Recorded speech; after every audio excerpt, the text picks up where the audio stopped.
ځان ښودنه یعنی ریا. ریا عربي کلمه ده چې په پښتو ژبه کې ورته ځان ښودنه وایي، خو د عربي ژبې د ریا کلمه له رؤیت نه اخیستل شوې ده او رؤیت د لیدلو په معنا ده.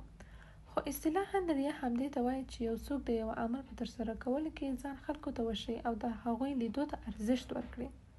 ریا یې ځکه بولي چې دغه شان خلک له دې سره ډېره علاقه لري چې ځان خلکو ته وښيي. الله جل جلاله په یوه قدسي حدیث کې فرمایي: زه د شرک په ګډونوالو کې تر ټولو بې نیازه یم.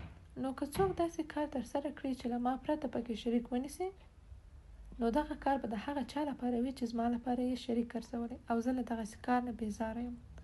دغه حدیث ته ښه پام وکړئ، دا ډېر ویرونکی حدیث دی. زه د شرک په شریکانو کې تر ټولو بې نیازه یم. لا اله الا الله. نو که څوک داسې عمل ترسره کړي چې له ما پرته پکې شریک ونیسي، نو دغه کار به د هغه شریک وي چې زما لپاره یې نیولی دی او زه ترې بیزاره یم. رواه مسلم، ابن ماجه او احمد له ابو هريره رضی الله عنه څخه. د خپل ځان په اړه فکر وکړه او له دغسې حالت نه خپل خدای جل جلاله ته پناه یوسه. رسول الله صلی الله علیه وسلم فرمایي چې تر ټولو ویرونکی شی چې زه ستاسو په حق کې ترې ویریږم هغه شرک اصغر دی. چا وپوښتل: یا رسول الله، اصغر شرک څه ته وایي؟ رسول الله صلی الله علیه وسلم وفرمایل: ریا ته. اصغر شرک ریا ته وایي. الله جل جلاله به د قیامت په ورځ، په هغه ورځ چې بندگان د خپل عملونو جزا ویني، وفرمایي: هغو کسانو ته ورشئ چې په دنیا کې مو د هغوی لپاره عملونه ترسره کول او وګورئ چې هغوی درته کوم اجر او بدله درکوي. نو له هغوی سره به د خپلو عملونو څه اجر پیدا کړئ. تاسو د چا لپاره ریا کوئ؟ خپل عمل چا ته وړاندې کوئ؟ د چا نه د خپل عمل په بدل کې د اجر او ثواب تمه کوئ. له همدې امله علما وایي د قیامت په ورځ به ریاکاران په 4 نومونو راوغوښتل شي: ای ریاکاره، ای خیانتکاره، ای فاجره، ای زیانکاره. ځه ولاړ شه او له هغه چا نه د خپل عمل اجر وغواړه چې په دنیا کې دې د هغوی په خاطر خپل عملونه ترسره کول، ځکه چې ته له موږ سره هیڅ اجر او ثواب نه لرې. ښه نو اوس ووایه، ته غواړې چې د لمانځه پر وخت دې خلک ووینې او په ورځ د قیامت له ستر مالک نه دغه شان خبرې واورې؟ آیا غواړې چې د عبادت او اطاعت په جریان کې د فلانۍ ښځه او فلانۍ سړی تا ووینې او ته دې پرې خوشحاله شې او په بدل کې یې په ورځ د قیامت د ستر څښتن له لورې دغه شان خبرې واورې؟ یو چا له رسول الله صلی الله علیه وسلم نه وپوښتل: ای د خدای رسوله، آیا ستا امت به له تا نه وروسته شرک وکړي؟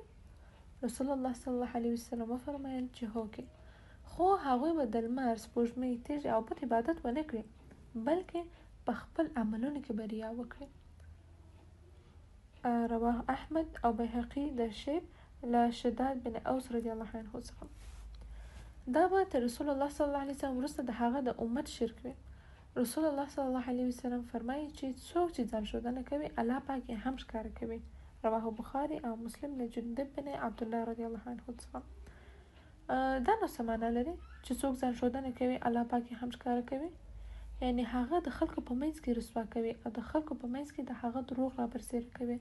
په دې برخه کې یو بل سخت حدیث هم شته، په ځانګړې توګه د هغو کسانو لپاره چې په زیاته اندازه د الله جل جلاله عبادت کوي. دا ډېر ویرونکی حدیث دی. رسول الله صلی الله علیه وسلم فرمایي: لومړنی کس چې په دوزخ په ورځ د قیامت به په اور کې واچول کیږي، یعنی له 3 ډلو څخه چې لومړنۍ ډله په دوزخ کې اچول کیږي، دا به څوک وي؟ لومړی به هغه کسان چې شهیدان شوي وي، د الله دربار ته حاضر کړی شي او د الله پاک نعمتونه به ور یاد کړل شي.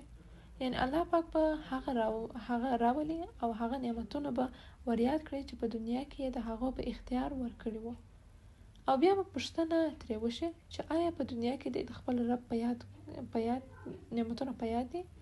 الله پاک به ترې وپوښتي چې په هغو نعمتونو دې څه وکړل؟ په جواب کې به ورته ووایي: ستا په لاره کې وجنګېدم او ووژل شوم.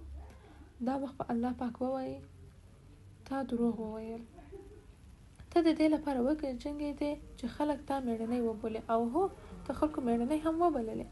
بیا به په مخ کش کړل شي او په دوزخ کې به وغورځول شي. ملګرو وګورئ چې په دینداري کې ریاکاري څومره سخت او خطرناکه کار دی. دوهمه ډله به هغه کسان وي چې علم یې زده کړ او نورو ته یې وښود او قرآن یې ولوست، دا تل به هم راوستل شي. الله پاک به ورته خپل نعمتونه ور یاد کړي او ترې وپوښتي تا په دغه نعمتونو څه وکړل. هغه به ووایي ما ستا په خاطر علم زده کړ او ستا په خاطر مې نورو ته قرآن کریم وښود. الله پاک به ورته ووایي تا دروغ وویل، تا علم او قرآن د دې لپاره زده کړل چې خلک درته عالم ووایي او همداسې وشول. قرآن دې تلاوت کړ تر څو خلک تا قاري وبولي او همداسې وشول. بیا به حکم وکړل چې په مخ به کش شي او په اور کې به وغورځول شي. درېیمه ډله هغه خلک دي چې الله پاک یې په دنیا کې ټول حاجتونه پوره کړي، هر ډول مال او شتمني یې په اختیار کې ورکړي وي، یعنی هر څه یې ورته ورکړي وي او څنګه یې چې زړه وغواړي هماغسې یې لګولی شي او دا سړی ډېرې صدقې او خیراتونه وکړي. نو بیا به په ورځ د قیامت راوستل شي، د دنیا نعمتونه به ور یاد کړل شي او ترې وپوښتل شي چې په دنیا کې دې په دغو نعمتونو څه وکړل. په ځواب کې به ورته ووایي ای خدایه ټوله شتمني مې په هغو لارو مصرف کړه چې ته پرې خوښېدې.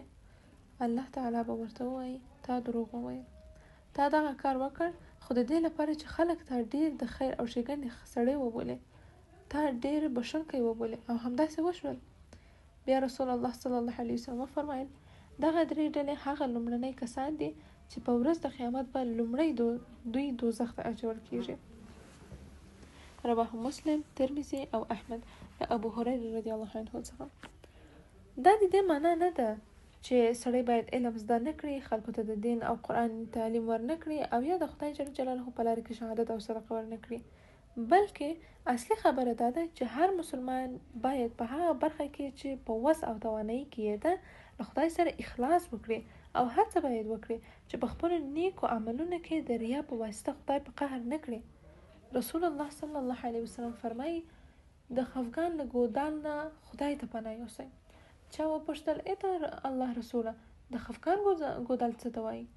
وی فرمایل دا د دوزخ یوه کنده ده چې دوزخ هر ورځ ورته 400 ځله پناه وروړي.